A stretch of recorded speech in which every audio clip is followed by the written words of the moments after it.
Hey everyone, it's Ian from the Low Country and Less Art, and today we're going to do a playthrough of the title track off the debut Less Art record, which is called Strangled Light. We're going to talk about the tuning, how to get the tone. I'll show you the various bass lines, maybe talk a little bit about how I came up with the parts.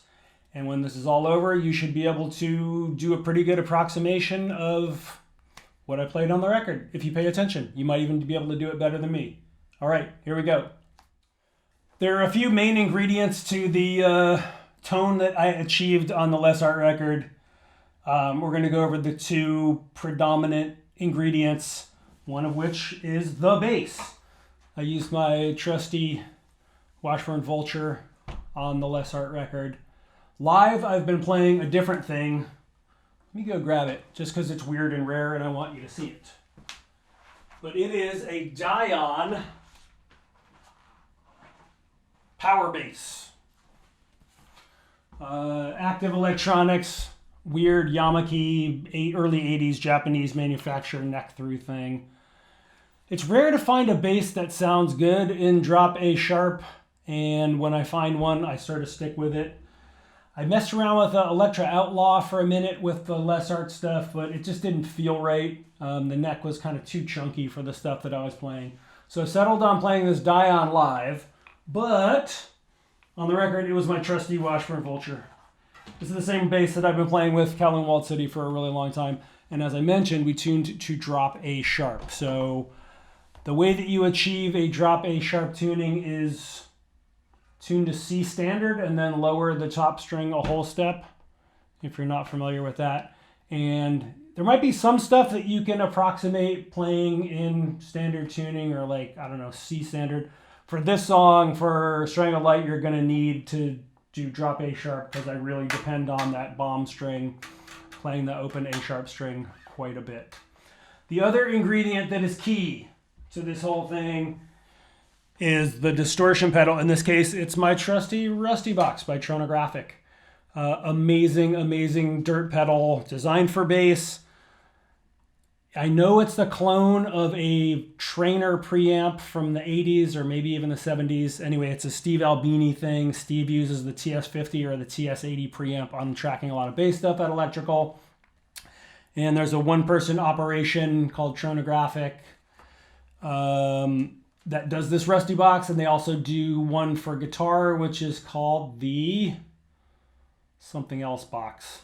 I'm not going to remember it, but you'll remind me in the comments. Rusty Box, my go-to bass preamp. It adds a ton of grit to your tone without without siphoning off any of the low end and making it sound anemic and thin. It sort of it retains all of the character of your tone and just adds this really sort of disgusting distortion on top of it. It's my favorite bass distortion pedal and pretty much the core of all of the sound of any heavy music thing that I'm doing these days. This pedal is in the chain. The other elements of the sound were, I think on this record I used a GK800 RB for the head, and then probably one of many cabinets. It could have been an SVT 610 HLF. It also could be what is the name of those fancy bass cabinets? Not going to remember. Anyway, it was probably a 610 HLF. That's my go-to live cabinet. Scott Evans, who is in Calvin Walled City and who recorded the Less Art record, has some other cabs that he likes kicking around the studio. Anyway, drop A sharp, guitar, Rusty Box will get you absolutely in the vicinity of the proper tone for the Less Art record. And for that matter, any Calvin Walled City stuff from the last couple of records. Bergantino, that's the bass cabinet manufacturer that I couldn't remember. Scott's got one of my old Bergantino cabinets at his studio, and we end up using that one a lot. So it very well may have been that. Anyway, who cares? Let's work on the song. Strangled Light is a weird one. I remember when I was writing the main parts of it, I was really sick of everything that I'd written for the record up until that point, and my goal was to write something unlike anything I would normally write. So the intervals are really weird. It jumps around a lot, and it just sounds atypical for me until we get to the end part, the outro, which is extremely typical of everything that I've ever written in my life. So let's get into it. The opening riff, for instance, starts on the 4th fret. Who does that? I've never written anything in my life that started on the 4th fret. So that was a weird one. And then John does his weird interpretation of the opening part here.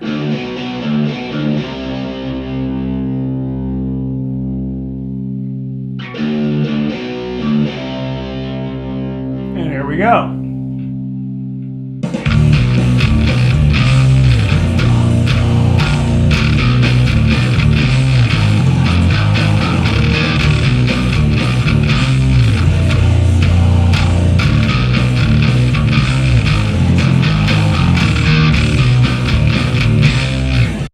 We'll make sure to go through this pretty slow because there's a lot going on, but as mentioned, the opening riff starts on the 4th fret.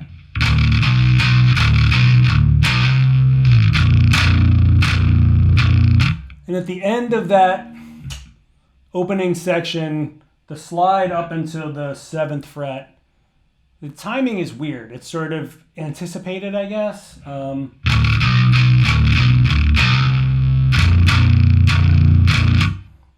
It's not really anticipated. It's more that there's a slide when there doesn't necessarily need to be. A normal person would have played,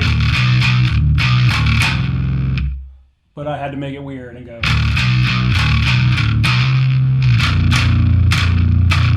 And then just hammer that open A sharp string. And then the second half starts the same way.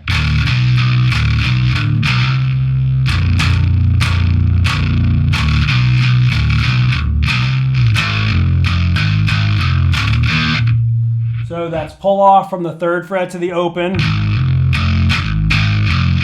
And then just an octave from 5th fret to 5th fret on the 2 A sharp strings. So put together.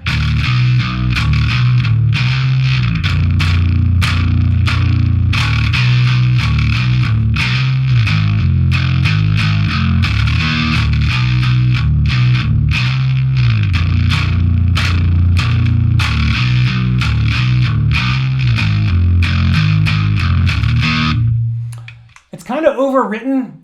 That's a danger that of anytime you're writing bass parts in isolation, because when we were writing this record, none of us lived in the same place, so we were sending files back and forth. So I wrote a lot of the riffs just completely in isolation. Like I would just record stuff straight into Reaper here and send them around to stuff. People would do thumbs up, thumbs down. They would take them.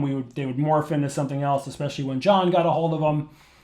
This one, I think, went to tape pretty much as I'd written it. So it's sort of overwritten. It's really busy.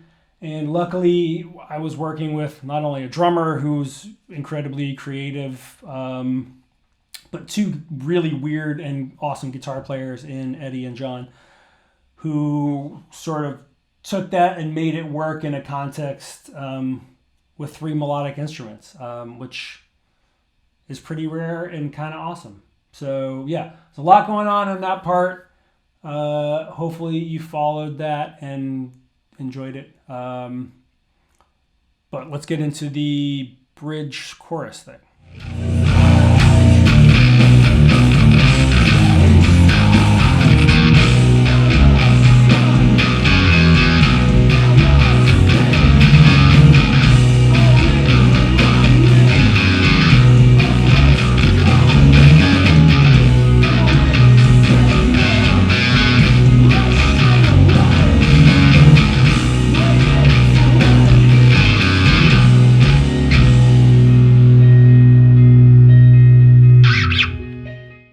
Y'all, I'm gonna be honest with you, I don't know what I was doing on this part. I don't know how it came up. It sounds like a thing that John wrote, honestly, and I just came up with a part to sort of underpin it.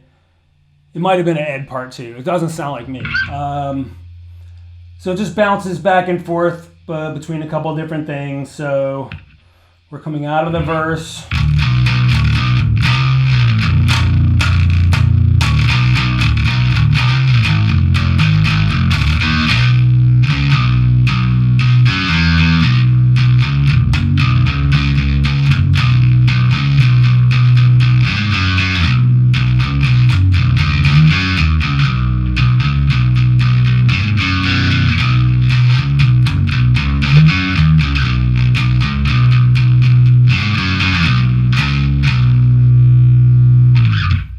So yeah, we're just shifting from 6th fret, 6th fret, 8th fret. I'm just kind of trying to keep it moving underneath John's super high John part that he does. And just sort of tried to make it fluid underneath there. So anyways, played slowly. It's a...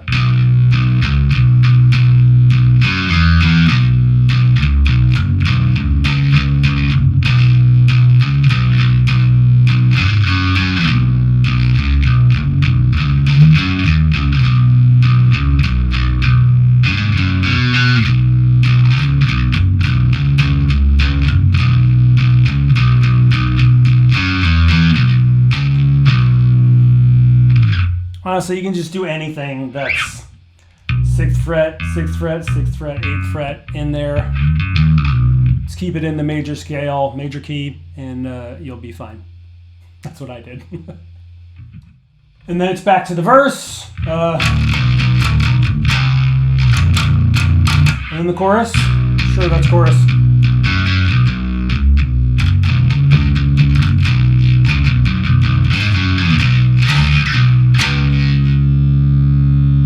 And then we get to go to my spotlight, the big bass-focused outro.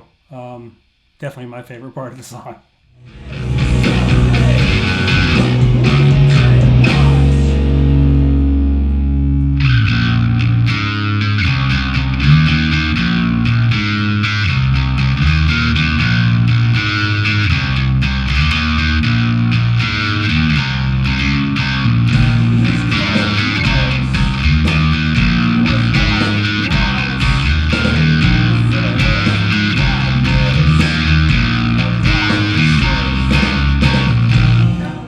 So this part is played entirely on the 3rd and 4th strings, lots of open string action. So it starts on open and then 5th fret on the 4th string. I'll play it slow. It's easier probably to watch it than for me to explain it, right? Here we go.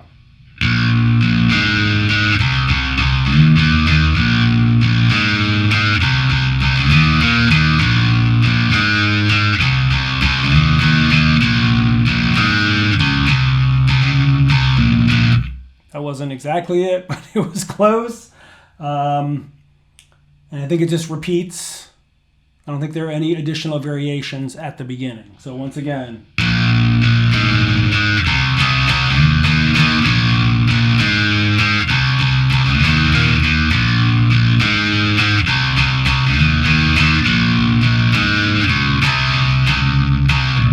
Played it wrong the same way both times, which I don't think I've ever done before. The end should be.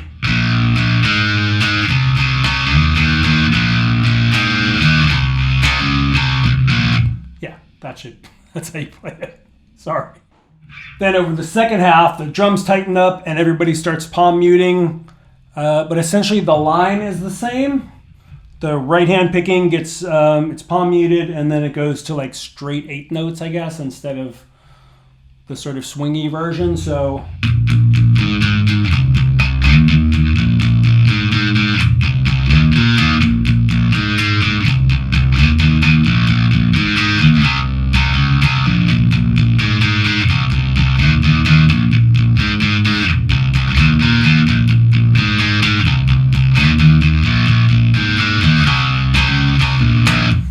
And then we get to the big bust part at the end where everything drops down an octave, the drums open way up, the guitars explode, and Mike starts screaming his head off.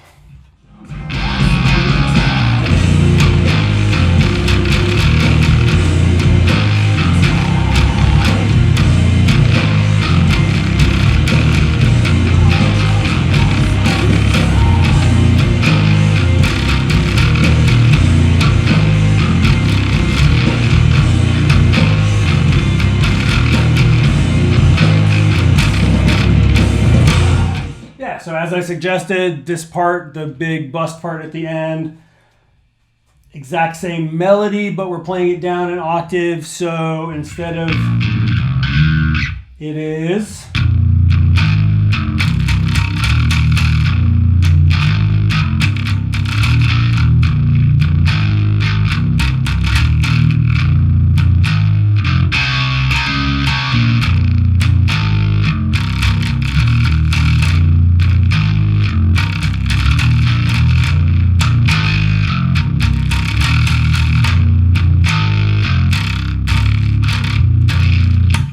does that 2 times, and then it ends how?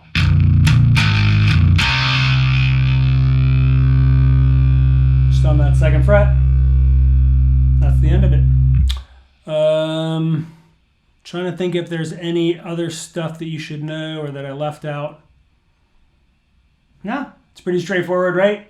If you have any questions, drop them in the comments. If you haven't subscribed yet, it would be really cool if you did, because YouTube won't give me any money for any of this until I get us 1,000 subscribers, and I'm nowhere near there as of this recording. So if you can help out, it would be much appreciated. Yeah, any questions, any comments, drop them down there. Hit the subscribe button, wherever that is. I don't know. I see people do this on YouTube videos.